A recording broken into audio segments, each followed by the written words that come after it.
Tonight, on this extended edition of SLU in 6, I'm Dustin Paluch. I'm Maeve Donahue. Tonight, we bring you 3 St. Louis community stories.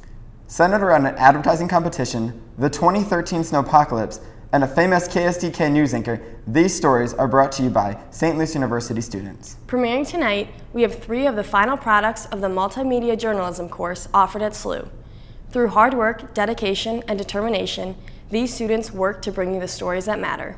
To hear more about the annual student advertising competition, we go to Fallon Griffith.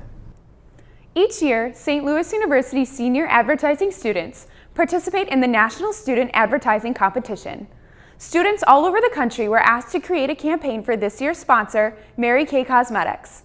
Let's take a look at Annalise Wilcox's story about how SLU's NSAC team came up with their campaign, Ambition is Beautiful, and how Professor Bill Tyler looked on as team CEO and adored advisor.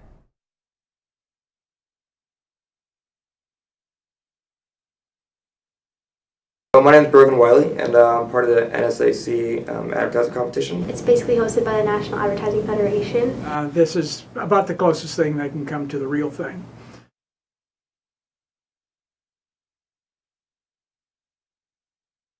One of the interesting things about the National Student Advertising Competition is they work as a unit, and so the group dynamics has to be, you have to work that out. We were competing as District 9 against 4 other schools in the Midwest area.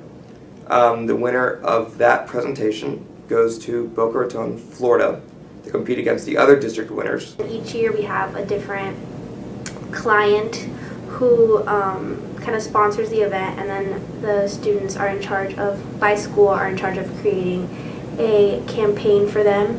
This year, Mary Kay asked us, amongst 50 other schools, to create a new advertising campaign that appeals to people our age. The objective of the project is to create a campaign for Mary Kay to bolster their sales to 18 and 25-year-olds. Right now, that demographic is really low for them, and they're hoping for this competition to get some good insights because this is our demographic. Advertising, marketing, all those different types of strategies are incorporated. We decided that 18 to 25-year-olds are in a new point in life, they're in a transition stage where they're about to embark on their careers, embark on their futures, where the possibilities are really open. We wanted to create a makeup that helps women feel confident in achieving their ambitions. We had kind of like a mini ad agency. We were a mini ad agency, and we split up into different roles. Myself, I was an account director, which is basically the liaison between the client, in this case Mary Kay, and the creative. Being a part of the creative team, we oversaw the big idea of the message that we wanted to have and executing that across multiple platforms, whether it's print, TV, the website. We put together about a 26-page plans book. That was kind of our introduction for the judges. They'd look at it for about 2 weeks until we presented a fuller presentation. And the goal of the plans book was to lead the viewer through each step. So here's the challenge, here's the research that we did on the challenge, here's the insight we had, here's this big idea, which ours was Ambition is Beautiful. Bill Tyler was our CEO of our agency. He broke us into groups.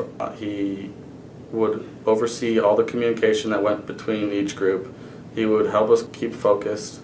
He would give ideas when he thought we were struggling, and he'd also, just give us some inspiration.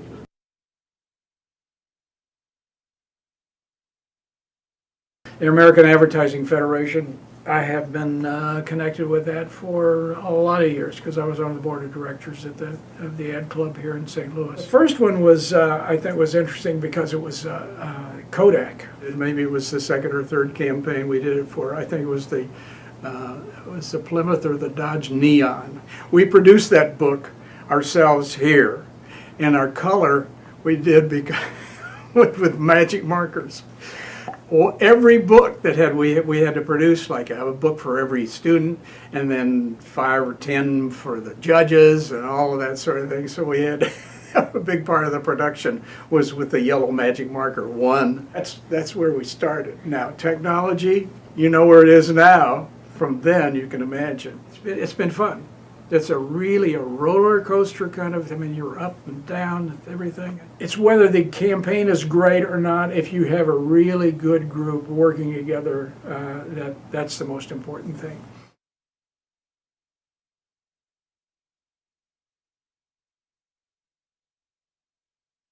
Thank you, Fallon. Now we go to Mary Ann with a story about Pat McGonigal. St. Louis University is well known for having a variety of professors and faculty that have a significant impact on their students. Dolores Mackenzie Bush reports how one SLU alum, Pat McGonigal, was a journalism major and is now the morning anchor for the news station KSDK here in St. Louis. Let's take a look and see why McGonigal credits all of his success to his inspiring professor and mentor.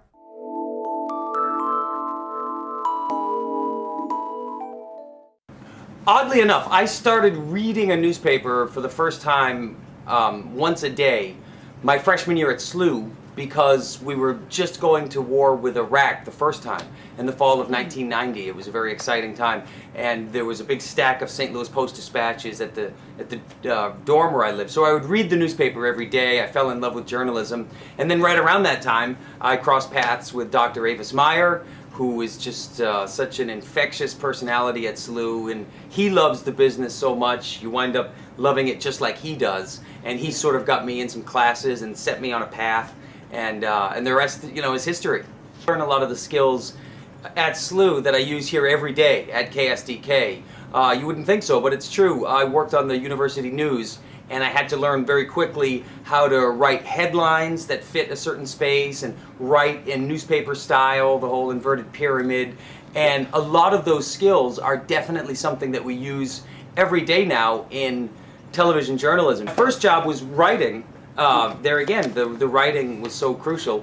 I got a job as the morning news writer for WHDH, the NBC affiliate in Boston, and I had to write.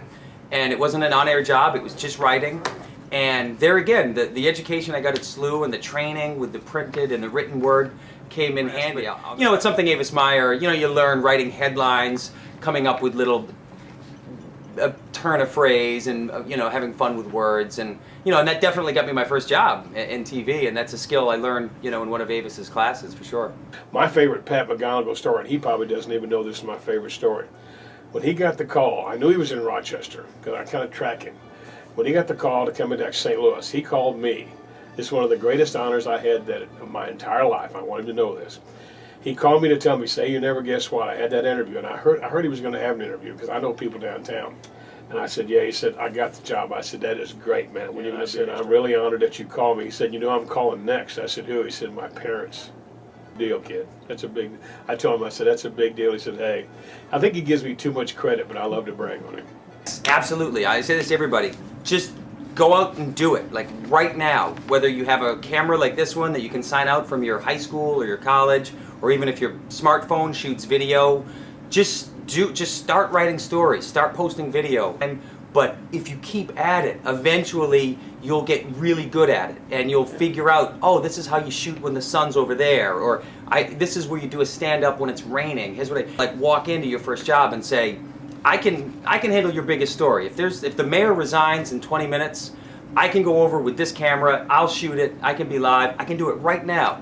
And the only way you can say that is, by just doing it.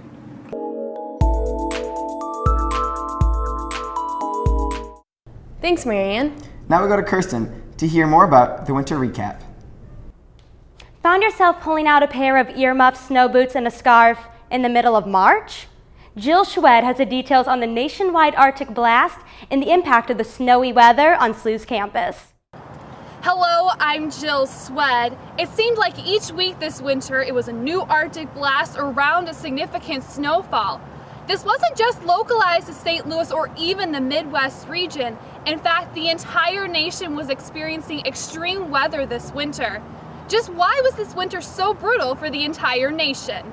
The only difference is that the polar vortex will oscillate sometimes further south, toward the U.S.-Canadian border, sometimes further north, toward northern Hudson Bay.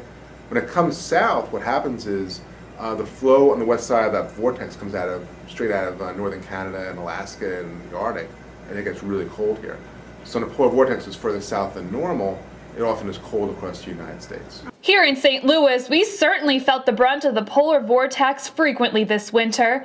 We experienced multiple heavy snowfalls and long stretches where high temperatures struggled to make it into the 20s. Polar vortex in North America inside that drifted south. And every time that happened, and it sure happened a lot, we had Arctic outbreaks like we have never really seen before. The average temperature in St. Louis for the entire winter was 29.5 degrees, nearly 5 degrees below normal. This tied for the 19th coldest winter in St. Louis. The coldest temperature of the season was recorded on January 6th at -8. This was also the 10th snowiest winter in Missouri. Between December 1st and March 1st, 27.2 inches of snow fell. Normal total snowfall accumulation for one winter is 12.9 inches. If all the snow we saw this winter were still here, piled up and unmelted, it would be right around 2.5 feet. It would nearly reach the top of the statue's shoulder. This winter was also challenging for maintenance workers. According to Jeff Macko, the grounds director at St. Louis University, approximately 350 tons of bulk ice control salt was used on campus parking lots, and over 80 tons of ice melt was spread along campus sidewalks. This is nearly 3 times the normal amount of products that are used for a single winter. Jeff Macko also said that typically by this time of year we're beginning to see the tulips and daffodils popping up around SLU's campus. It seems those telltale signs of spring will be a little bit delayed this year. But once spring is here to stay, what can we expect weather-wise?